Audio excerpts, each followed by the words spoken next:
Genesis chapter 34. Dinah and the Shechemites. Now Dinah, the daughter of Leah, had borne to Jacob, went out to visit the women of the land. When Shechem, son of Hamor the Hivite, the ruler of that area, saw her, he took her and violated her.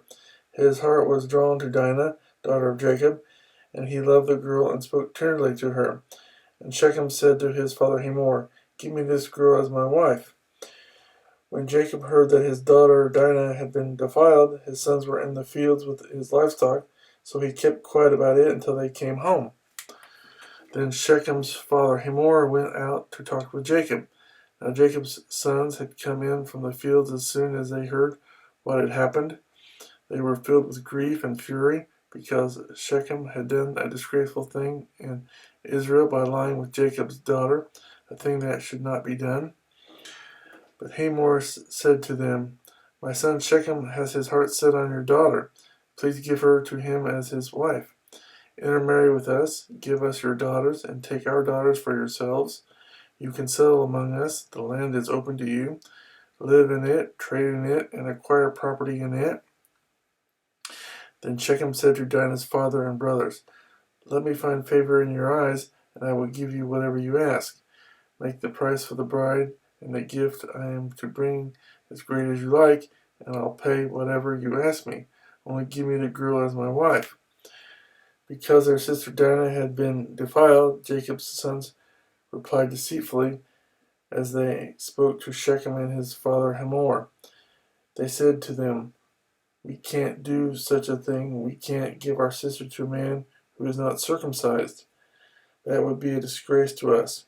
We will give our consent to you on one condition only, that you become like us by circumcising all your males. Then we will give you our daughters and take your daughters for ourselves. We'll settle among you and become one people with you.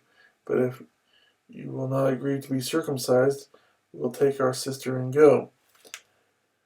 Their proposal seemed good to Hamor and his son Shechem. The young man, who was the most honored of all his father's household, lost no time in doing what they said, because he was delighted with Jacob's daughter.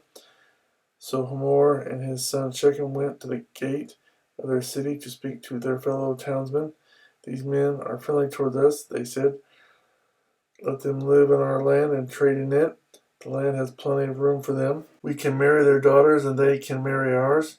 But the men will consent to live with us as one people, only on condition that our males be circumcised as they themselves are.